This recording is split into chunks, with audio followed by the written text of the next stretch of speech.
Hello and welcome to the I Am Woman project, where every week we have deep, thought-provoking and interesting conversations with thought leaders, change instigators, rule breakers and creative minds who think differently, sparking creativity and inspiration.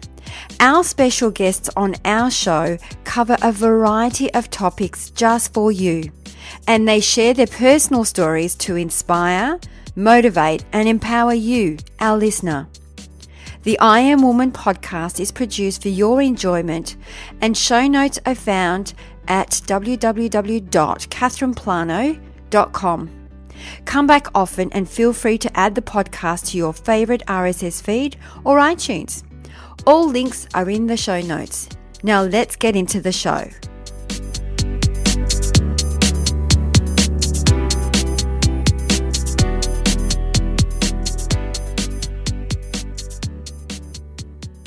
Today we have the energetic and full of life Trish Blackwell. Trish is a recognised fitness professional and thought leader committed to inspiring others to live with more confidence, health and happiness from the inside out. Her unique three-pronged approach, motivation for your mind, movement and meaning, offers a holistic focus on personal growth and development. Trish is passionate about bringing hope to those who struggle with perfectionism, negative body image, eating disorders, compulsive exercise, or confidence issues. Her personal journey has taken her through many stages of negative and toxic living. Destructive perfectionism, an eating disorder, a broken heart from an abusive relationship, and sexual assault that threw her into a deep depression. Trish learned to train her mind, declaring herself to be victorious over circumstances and not a victim of them. Now, Trish knows that it's never too late to pursue living the life of your dreams. She coaches people across the globe to make radical lifestyle changes so that they can let their unique story and purpose shine. Now, sit back and get ready for this energetic conversation that will replace that morning coffee.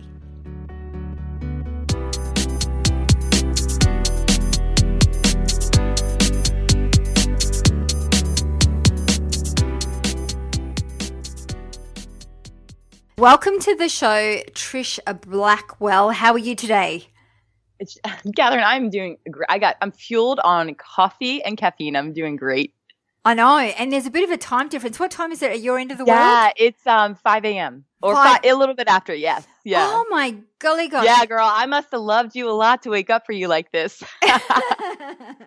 And but you know what's funny is ever since 20 years ago, before the internet, and I was a little girl. One of my favorite things to do was have pen pals, and I had a pen pals in Australia, and I had pen pals in different countries, and I thought it was the coolest thing. And I was thinking about that this morning, going, what would I have thought when I was 10 to think I can just open up my laptop and just talk to any friend around the world now? Like, how cool is this? That is really cool. And I'm here in Washington, D.C. It's just so cool how connected we get to be. I know. And normally it's the other way around. So sometimes I do the late calls or the really like 5 o'clock in the morning like you calls, depending on what part of the world they're at.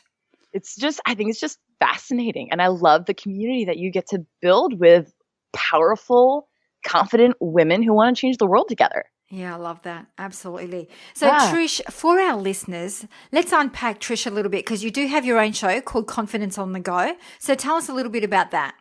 Yeah, absolutely. So my podcast is called Confidence on the Go. I actually, as a business, I'm a full-time confidence coach and author. And I, like I said, I'm based in the DC area, but I work around the world. And I really fine tune onto the niche of confidence because my story, where I got to kind of even doing this as a business or even becoming an entrepreneur and wanting to contribute in this way, really started. I was that type A, perfectionist type child growing up, super athlete, and top, all American girl next door kind of thing. My whole life, and there was such a pressure to perform, and I was it's exhausting. And I finally moved to Europe. I lived in France for a while, and I had these big breakthroughs and revelations. All this, the meanwhile, I had this, facade of perfection and like she's the perfect student and the perfect daughter and the perfect this and oh wow, like it's what, on the inside I was like, this happiness? Like, is this it? And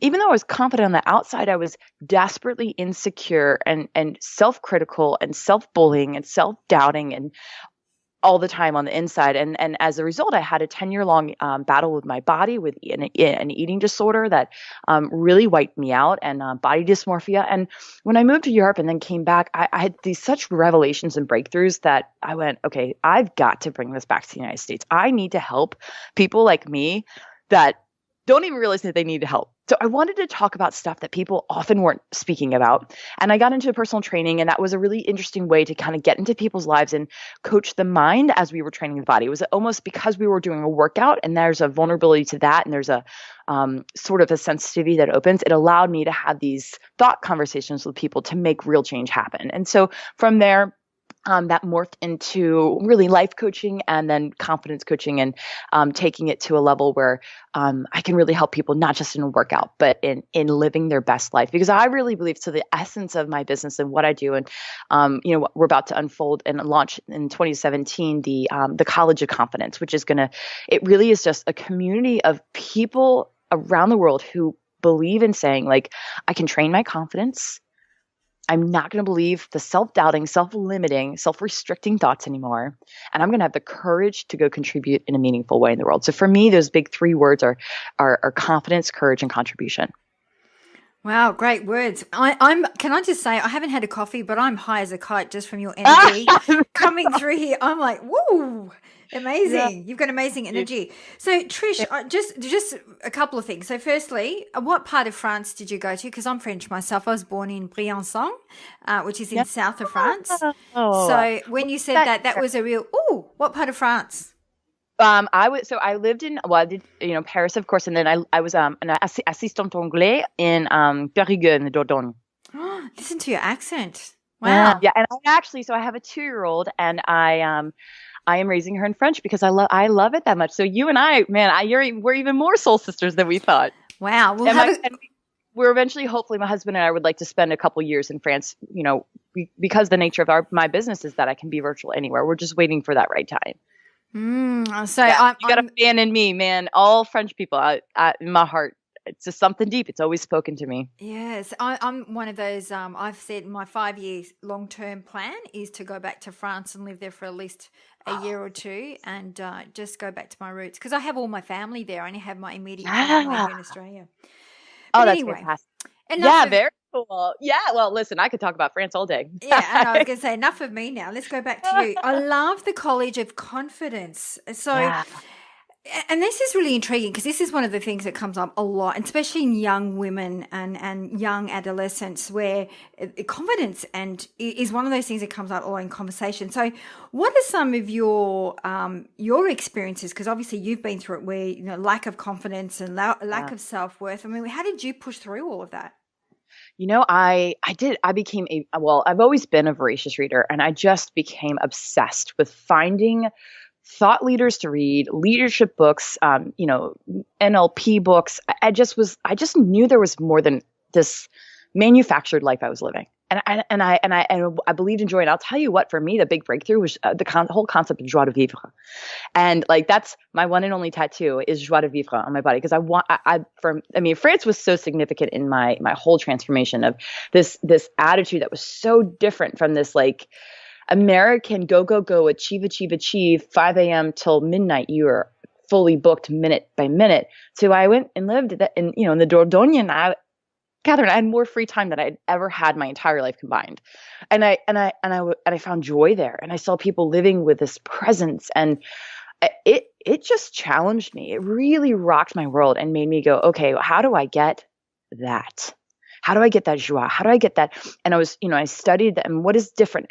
These women are beautiful in such different ways. Well, what is it? It's not their weight. It's not their body's type. It's not their, their style. Like, because it's they're different. Everyone looks different. It's not this, French silhouette of this stereotypical French woman, but they're real people, and you know that. But like a lot of Americans don't. I saw real people, but with more joy and confidence than I saw most often in the United States. And I said, what do they know that's different? And I realized that it's their approach to life, and there was a deeper connection to their thought life and their sense of self. And I wanted that. And so that's where I studied that and broke through. And I'll tell you what's so interesting when you tell somebody, and hey, small talk. Hey, how's it going? Like, what do you do? I'm a confidence coach. And people go, well, that's interesting. Are there enough people who need that kind of service? And it's so fascinating to me because one, I believe everyone needs confidence. We are born confident. If you watch a child learn how to walk and fall a million times and then get back up without being discouraged, you know that it's evident. We all have it deep in our soul. It's knit into us. But I really do believe as we age, we lose that connection to it. So the interesting thing about most of my clientele, I really specialize with perfectionists. Most of my clientele, and I work with men and women, but the majority of them, I work with the prettiest, most successful people in the room, because they're the ones spending all their energy to achieve and have everything together on the outside, but they're dealing with a lot of deep social anxiety or deep, self-doubting and questioning, and a lot of effort and really lack of joie de vivre. And so for me, it's a very interesting niche, because there's a lot of there's still some social stigma to saying, hey, I work with people on confidence. No one wants to say that they're not confident. But everybody struggles with it in a different way. In my recent book that I wrote, it's called Insecurity Detox. And there's 30 ways in that book that I go into detoxing specific insecurities, because insecurity manifests itself in different ways in different people. Some it's perfectionist, some it's a social anxiety, some it's just procrastination or never starting, right? Or never having the courage to even tell someone your dream. And there's so many different ways. And so I'm really passionate about talking about this so that I can invite people into the conversation so they know it's okay to look at this as an area of self-growth that they would like any other area of their own personal development. Well, I can tell you this much. Your passion is oozing through this microphone. Thank you. So it's amazing. So, when you go back to France and you were talking about joie de vivre, and for me, because when my cousins come out here, they freak out how hard, same thing, how we work long hours and even eat on the run. Like, they can't believe how many people just eat and walk while they're, eating. Because for them, they, at lunchtime in the south of France, they'll go home and have their lunch. They'll sit down. You don't see people walking around and eating like you do here in Australia, because they're in the moment. I mean, if you're talking about being present in everything that they do, that's what they enjoy the most. Simple things in life. Yes. And it's about, if they have a croissant, they have one, not three. Everything. And they sit down for it and they savor it. Yes. Yeah. So everything, and that to me, it's we are, everything's such a fast pace that we don't stop enough or pause enough to actually be present and enjoy, for example, a croissant, or even when you're exercising, being present in what is your body doing, and instead of listening to music and thinking something else. And I think that's what the French are really good at, is they're being present in that very moment. And so they live their life as if it was going to be their last day. They live it to the fullest. Yeah. I know, it's beautiful. That fills my soul. I know, absolutely. Yeah. So I'm listening to you and you're very passionate, but I want to know what drives you, what makes you jump out of bed in the morning? Yeah, well, actually, it's funny. It's an interesting form of regret for me. I look at my life, and I had this 10 to 15 year period where I was stuck in perfectionism, obsession in a toxic relationship with food, and exercise, compulsive exercise, a weird restrictive relationship with food, real lack of joie de vivre. And I look at that and I go, look, I like looking at numbers, and I look at, okay, well, if I lived quality of life there on the outside, people would have been like, oh, she was 80, 90, 100% of really living life to the fullest. And I look at that and I know I was at 50%. I know that if I really believe we all have a gift and passion and love to give to the world. And I look at that phase of my life and I'm like, I cheated my purpose. I cheated the world because I was so self-consumed in my own mind and my own limitations that Catherine, I just have a lot to make up for. Like I wake up and I'm like, I have so much love to give, so much joy that I want to share, so much, um, well, just leadership of just living life well, the way the French, like what I learned from the French. And I'm like, if I can just help one person find more joie in their life, then that's that. If I do that every day, and I do that, you do it through love, you do it through your example, you do it through talking about the stuff that is real that people need to start talking about. If I can just help somebody who was like me every day, then that drives me, it gets me out of bed because I'm like, I remember life was good, but like, I don't think we're meant to just be able to say, hey, I had a pretty good day today. I think every day can be amazing. I think we can have lives of our dreams, and more than anything, it's not just for our own selfish, outcome. It's not to be like, oh, it's just so great. All you want to do is be happy. I really think it's part of our calling, and that's why I really am so passionate about helping people have the courage, have the confidence to then have the courage to go contribute, because I think we each have a purpose where we're meant to contribute in the world in a really significant way, but we've got to have the courage to go pursue that. And I want to help people do that.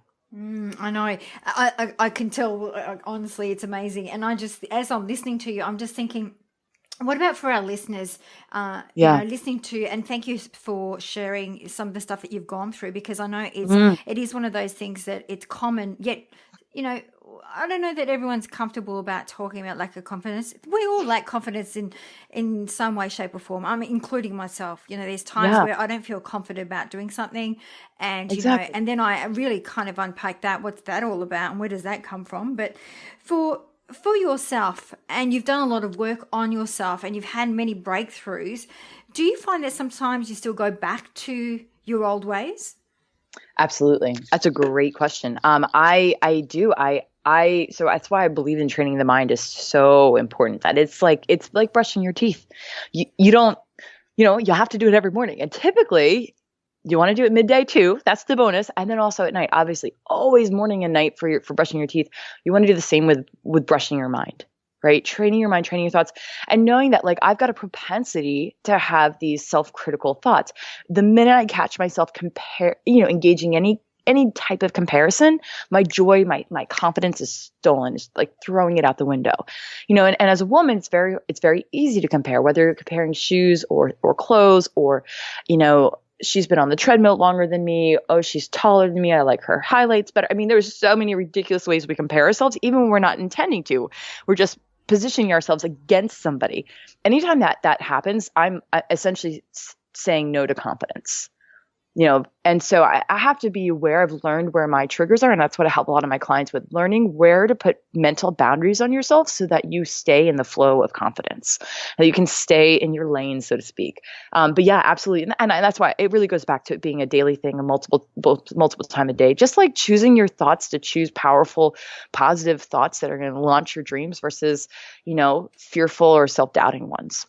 I like that, choosing no to confidence, because it does, and we all do it. I'd love to be a couple of inches taller and maybe have straight hair instead of this big afro, but we all do that. We all do that unconsciously. We always look at something that we don't have. We aspire to be someone that we are not. We're constantly seeking external and constantly comparing ourselves. Exactly. And I think that leads to lack of confidence, if anything. Yeah. Yeah, it does. Yeah. So, Trish, with the benefits of hindsight, what would you have done differently in your life or career? I love that question, because I don't think I would have done anything different. There are a million things I would like to have changed. And for me, I'm very open about my story, because I want people, like I said, I want to be that person that talks about things that a lot of people shove under the carpet. But, a lot of my story involves, first it's an eating disorder. And then I got into a toxic relationship with an abusive person who I almost married. And but he was so beautiful. And so all these things. And I was just insecure enough to think he's the only person who's ever going to love me. So I'm going to just, I just had, so that I had that phase.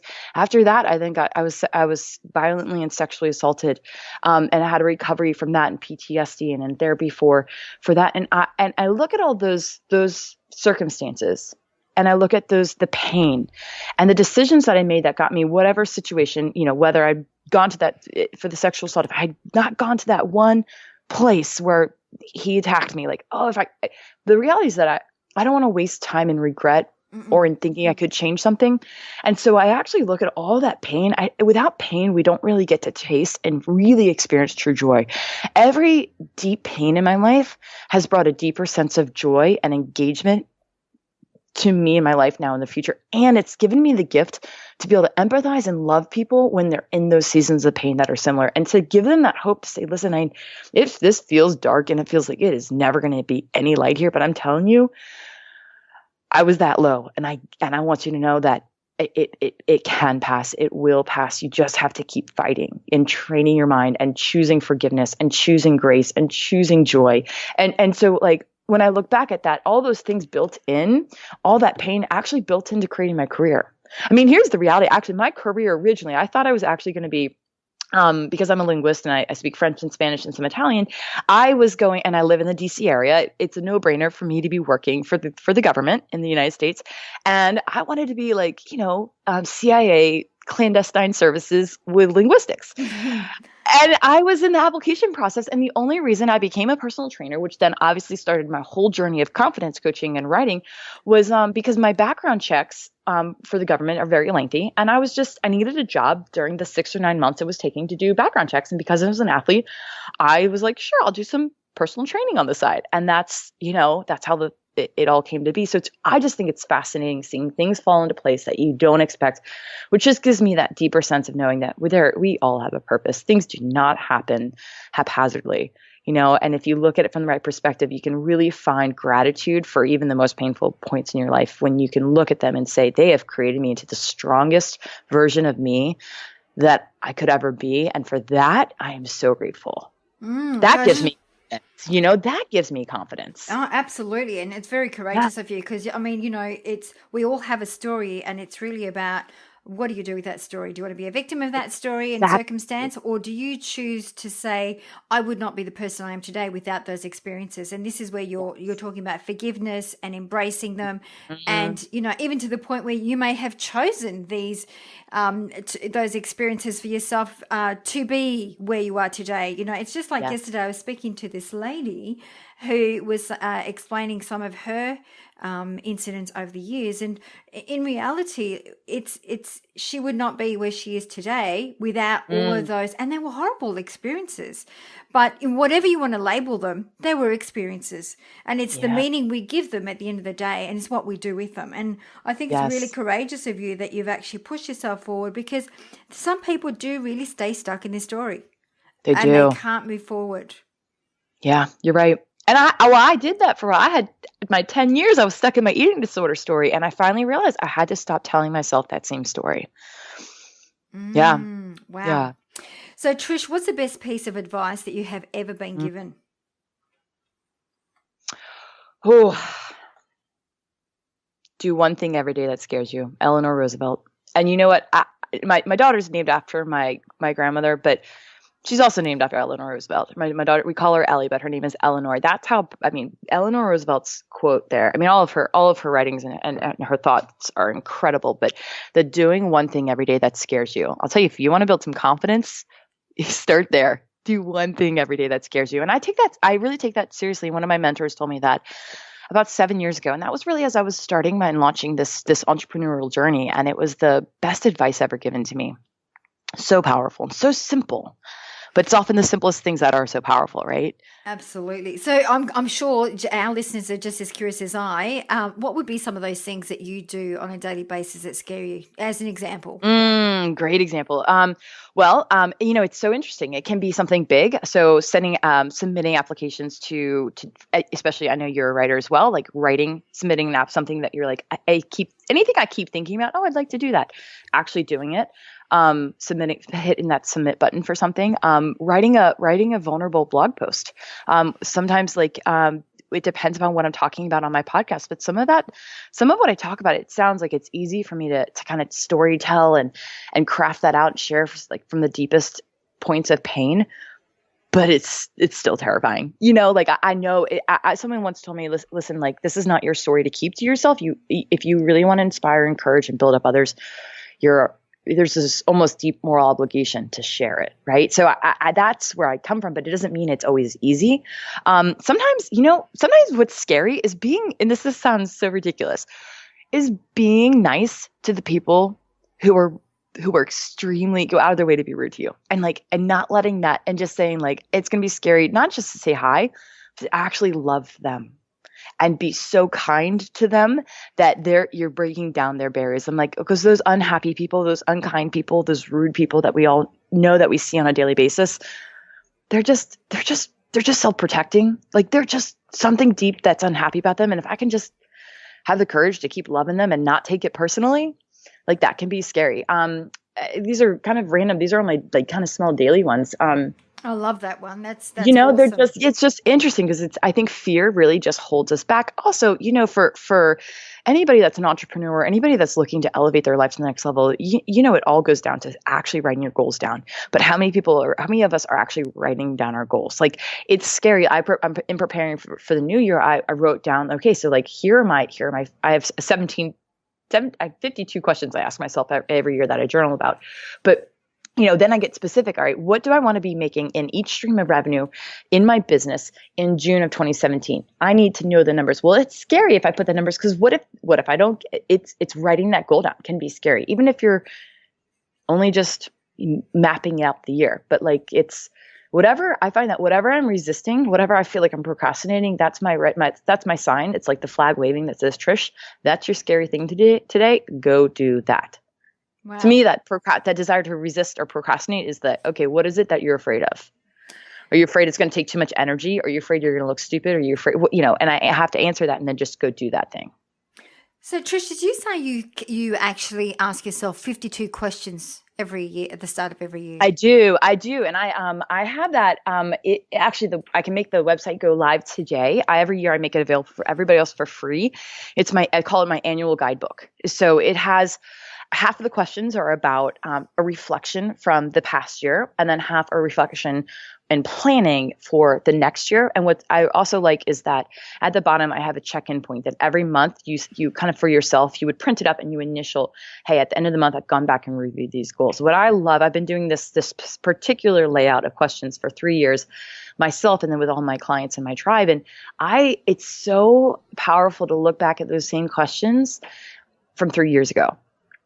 I love that. Very cool. So I will make that available to anybody listening. Let me think. The website, the address will be trishblackwell.com/annual guidebook. So trishblackwell.com/annual guidebook. I'm going to look into that myself. Yes. It sounds awesome.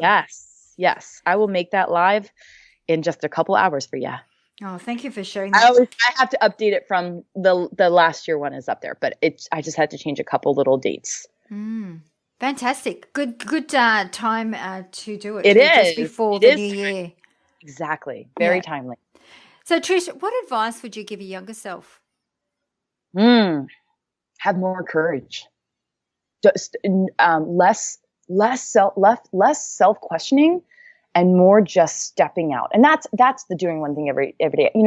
I think my favorite way to tell people to do one thing every day that scares them is when you have a goal, and sometimes that goal is overwhelming, and sometimes people, they don't realize that this is an expression of perfectionism, but they don't start the goal because they want to know what steps 1 through 10 are before they start number 1. I don't want to put myself out there until I know everything I need to do. No, just take that first step. Just take action. So I think I would have had more courage when I was younger, and then also probably sought out mentorship sooner. Me investing in mentorship and in some mentors was game changing for myself and my business. Okay. So you recommend that everyone should have a mentor? Oh my gosh, absolutely. And you think about it this way, especially coming from an athletic background, I had to go, wait, pro athletes, the best athletes in the world, they don't train by themselves. Now, they're the most disciplined. They know what to do, but everybody needs a coach. They have a coach.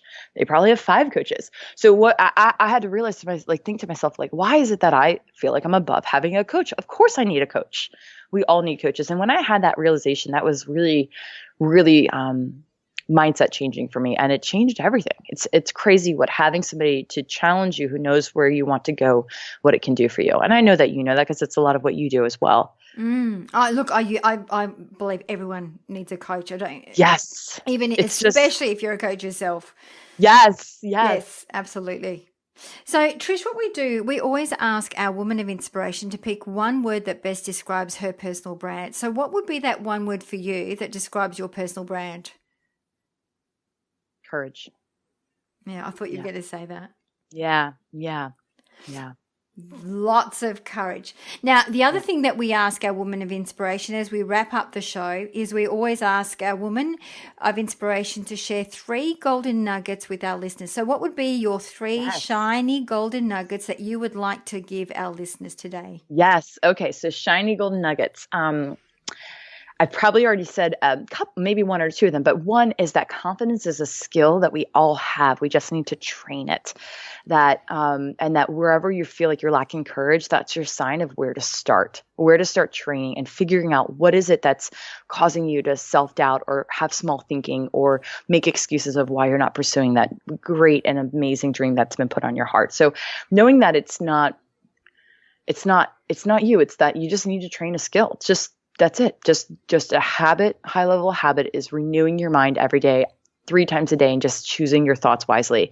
And then I think the second one is really that doing one thing every day that scares you. That courage is something that it's not always easy, but we think it needs to be, but we build it up to be too big. And so I really think that courage comes from just having the ability to hold your breath sometimes for 5 seconds and say, I'm doing it. It only takes 5 seconds of courage to actually have a breakthrough. It's like when you realize that it's just 5 seconds of something very difficult, anybody can do that. And so and just training yourself to say think of yourself as somebody who is brave, being brave with your story, being brave with your business, being brave with your ability to be present in life, being brave to saying no to all the, toxic people around you. And then finally, I think really it's so I think people's quality of life and their joie de vivre and their ability to make a difference in this world changes when they know what their vision is. So I really ask everyone to think about, how is it that you want to contribute to this world? Who do you want? If you could only inspire and change one person's life, what would that person look like? What would their circumstances be? And what would that encouraging thing that would change their life be? And then that way you know what your vision is, you know who you want to love on. And then you get to lead every day with that person in mind. And then I think as a result, you end up having this crazy, domino butterfly effect of inspiring hundreds, thousands, and, potentially even millions, just because you decided to love. Oh, Trish, I love them all. And I love the fact that you were talking about when we have that lack of confidence is exactly the point of focus. It's what we should be working on. I love that. Mm-hmm. So, Trish, how do our listeners find you? Yeah, great question. So one, through the annual guidebook, and then also it's just as simple as trishblackwell.com. And then I'm also on Facebook, and my Facebook is Trish Blackwell Fitness. Instagram is Trish Blackwell. You're pretty good if you just type in Trish Blackwell anywhere, and you should find me. Podcast, my Confidence on the Go. Or I actually also have for anybody out there, because my heart really goes deep for eating disorder or anybody that's struggling with confidence in their body, if that seems to be what's limiting you from having confidence in other areas of your life, I have a free ebook that I wrote for people that's called Building a Better Body Image, 50 Days to Loving Yourself from the Inside Out. And what it is each day is one page. So you literally, it's a 1-minute commitment per day for 50 days where you're going to read 2 paragraphs. And then there's a challenge of the day that you're going to put into application that's going to really help you learn to love the skin you're in. And that is, for me, it was game changing. It's a compilation of everything that I learned, really mostly in France, to be bien dans ma peau, that helped me be well in my skin. And I wanted to put it together in an easy way for people to get to. It's free. It's a great resource for anybody that wants that confidence in their skin, wants to stop picking at themselves, whether they're trying to lose 5 pounds or 50 pounds, it doesn't matter. The body is this beautiful gift that can be and needs to be celebrated today. So that's available. It's free at trishblackwell.com/free book. So it's trishblackwell.com/free book.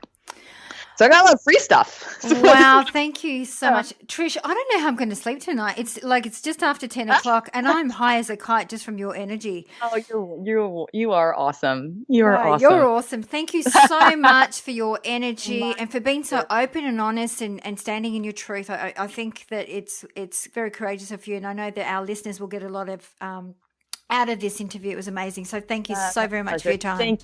Thank you. That brings us to the end of another episode.